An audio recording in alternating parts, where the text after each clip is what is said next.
Welcome to Mysteries to Die For and this toe tag.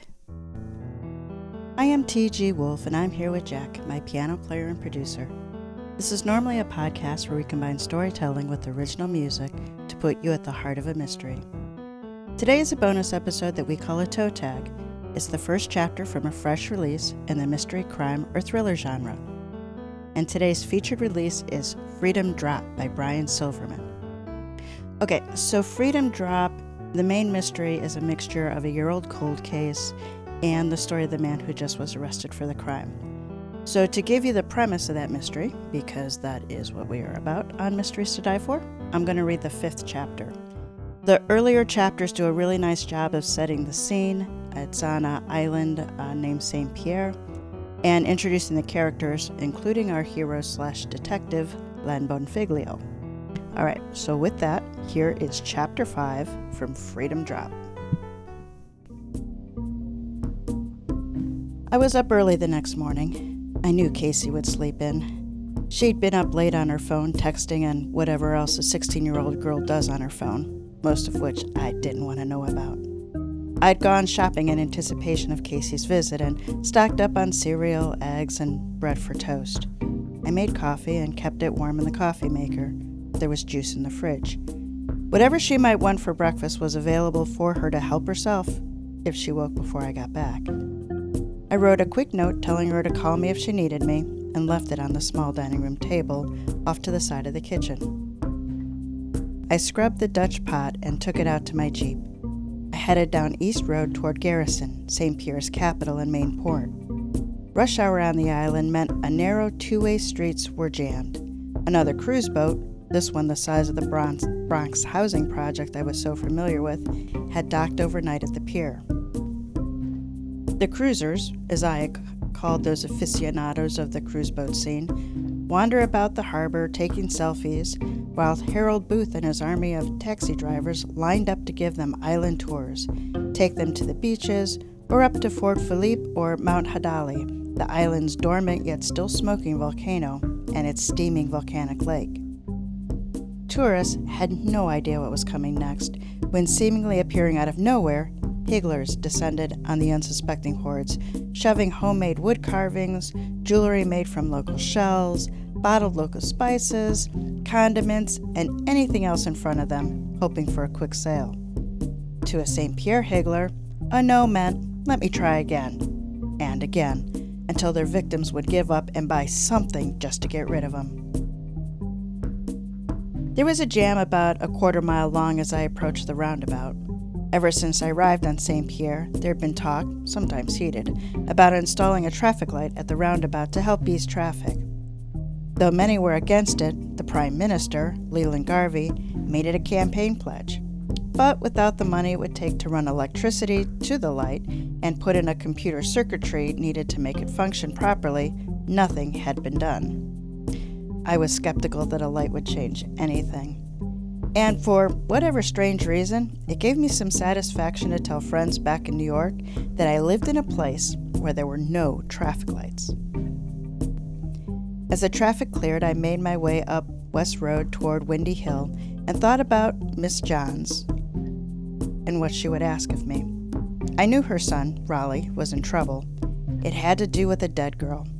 At least that's what I was told by the intrepid Greek chorus that drank at my bar. But that chorus sometimes got their information wrong. They weren't always reliable in delivering the facts. Ezrin Johns brought me the pelu his grandmother made as an offering for my help. I knew that much. I would find out more after talking to the boy's grandmother. But would I get the facts? I had briefly met the girl whose demise was now in question, just a day before she died. Her death, a fall from a historical site on the northern tip of the island called Freedom Drop, was a shock to all of us. It was said that the girl had to have been drunk, and an empty pint bottle of Stallion overproof rum was found nearby. Or maybe she was on drugs. Some speculated that she committed suicide, that she was so moved by the legend of Freedom Drop, a place where indigenous peoples and African slaves would leap to their deaths rather than submit to their white conquerors, that she thought it would be a fitting way to end her life. There were all sorts of rumors. I don't put much stock in rumors. I've heard a few about me over the years, so I never listened to any regarding the poor girl's death.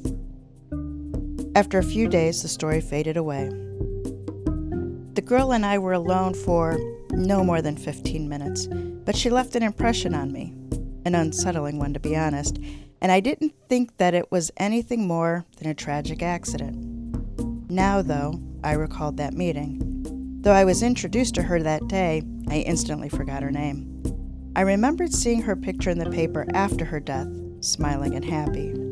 But it was really a picture of a smiling dead girl, and that made my stomach wrench to see it. It made me think of another girl.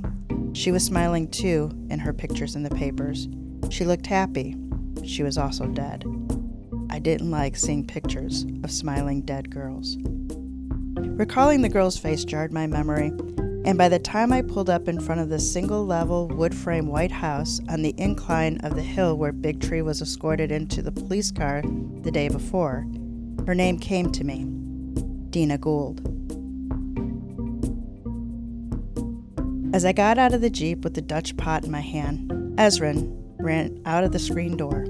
He was in the same school uniform he had worn yesterday, though he was carrying a backpack this time. "Are you going to help my pa?" he asked as he approached me. "What?" A short, stout woman with glasses, her hair in a net, pushed the screen door open. "You late to school again! Leave that man and go!" the woman shrieked. Ezrin stared at me for a moment. Then, obeying the command given to him, he promptly headed down the hill to school. The woman squinted at me as I made my way slowly to the door. "I wanted to return this and thank you for the palau," I said. She held the door open for me to enter, and I went inside. The living room was dark. The shades were mostly drawn. I stood awkwardly in the room as she took the pot from me without a word and put it on top of her stove in the adjacent small kitchen. I could smell cinnamon and nutmeg. Something comforting had just been baked. She walked back to me on gimpy legs. "I'm not sure if you enjoy the palau with pigtail," she said. "Some don't like pigtail." Pigtail was not something I grew up with in the Bronx, but I learned to keep an open mind when it came to food. "Nothing wrong with pigtail," I said. "Please sit, mister," she said. I was going to ask her to address me as Len, but why should she be any different from so many on the island? Though my first name was Len, the name on St. Pierre that I was most commonly referred to is Mr. Len. No matter how many times I have asked to be called Len, it came out Mr. Len. I wasn't sure if it was a sign of respect, the inability to properly pronounce my last name, Buonfiglio, or maybe the people of St. Pierre were just not comfortable calling me by my last or first name without a proper title attached. It had a colonial plantation feel to it whenever anyone addressed me as such, and it bothered me. But I have long since given up asking, so I was actually relieved when Mrs. John simply referred to me as Mr. I sat at the round table in one of the 4 wooden seats with plastic-covered seat cushions. She maneuvered around the table and sat opposite me. "They think Raleigh do a bad thing," she mumbled, her dark hands clasping together as she said it. "They think he have something to do with that girl who fall from the Freedom Drop that time. He never hurt a soul. The Lord make it hard on Raleigh. He take he wife from he when she was so young, and Ezra just a baby. And now this? Why would they think that, mister? Why would they think my son harm a creature? Any of them that are God's creatures?" It was a question I sensed I would be asked, but of course I had no answer. I could never imagine Big Tree hurting anyone. I knew he had lost his wife and was a single father to Ezrin. He mentioned that to me on our first tour when I was asked about his family. He didn't seem bitter about it. He didn't dwell on it. With the help of his mother, he was raising his son. I bowed my head a little and sat there and remained silent. She wiped at her eyes, at the tears streaking down her dark, furrowed cheeks. "Miss Sherma Bates come and pray with me yesterday. She tell me to talk to you. She say you can help my son. She say you can find the truth and prove to the people that Raleigh did not do this thing." Sherma Bates. I took a breath. She brought me food just like Mrs. Johns did. She came to me with a local dish called oil down. a stew of meats including cow feet and chicken legs, root vegetables, yams, green banana, pumpkin, and dasheen greens, slow-cooked in coconut milk and spices. With her offering, she wanted me to help clear the name of a man who was found hanging from a manischel tree. The man, Fincy Pierce, was the island vagrant, a homeless man who ate from garbage cans and shrieked at tourists. On the island, he was better known as Filthy Man. But Miss Bates knew him before he became Filthy Man, and she knew other things about his past as well. She knew enough to be convinced that Filthy Man did not hang himself, that someone else hung him and made it look like a suicide. Maybe it was the oil down. Maybe it was the way Sherma Bates expressed herself in her sincerity and her belief that the man she knew and was in love with many years before he became deranged would not kill himself. Whatever it was, I agreed to help her, and indeed did prove that Fincy Pierce did not take his own life. But despite what I learned in my investigation, nothing else changed. Fincy Pierce was dead. The person responsible did not go to prison. Yet Sherma Bates was satisfied. She knew that without broadcasting my findings on social media or in the press, the island would now know the truth. They got the real news from one another. At church, in the rum shops, at the open-air market off the harbor, at social gatherings. Fincy Pierce's name was cleared, and nothing else mattered. But this time, I had a feeling it would be much more difficult. "Why do they think he hurt that woman?" I asked. "Did they tell you?" She shook her head. "They say they find evidence now." "Evidence? What evidence? What they mean?" It meant that there was something that had come up to open the case again. There was something discovered that connected Raleigh Big Tree Johns to the girl's death. I knew St. Pierre didn't have the resources to do extensive forensic testing, but someone did, and whatever was found implicated the woman's son. I listened to what Mrs. Johns said, and I was troubled. I wanted to help her son, but what did I know about forensics? What did I know about a serious murder investigation? I was just a man who owned a bar. She was studying my face, and I was sure she could read all the doubt there. Still, she looked at me with hope. "Does he have a lawyer?" I asked her. She nodded. "He was appointed a solicitor, yes," she said. "But when I talked with that man, he talked to me in funny ways I do not understand. He asked questions as if he too think Riley do this. Why would the solicitor do that? He jobbed to prove a man innocent. You know my son. You know he a man who would never do something like this." Big Tree was most likely given a court-appointed defense attorney. He needed much more than that for something like this, but obviously didn't have the funds. I didn't know any criminal lawyers here. I had no pull or power on the island. I was not involved in local government, nor could I be. I wasn't a citizen of St. Pierre. I was an outsider. Really, an American who made money in the States and, like others, chose to invest that here. I didn't have any power or pull that a born and bred islander would. She sensed my apprehension and got up from her seat. I watched as she went back into the kitchen and slowly put a cake in a box. She closed it and taped the sides of the box and brought it to the table. "Spice cake," she said, pushing the box to me. That was the aroma I inhaled when I entered the house. "That's very kind, Mrs. Johns, but you don't have to cook for me." "Ezra tell me your daughter come to visit," she said. "If she never have spice cake before, now she try it fresh." "Yeah," I said. "Okay, thank you." I smiled and stood up. She remained seated. "Help Riley," she said from her seat. "He become quiet and sad these years since his wife passed. And now this. Help him. Please."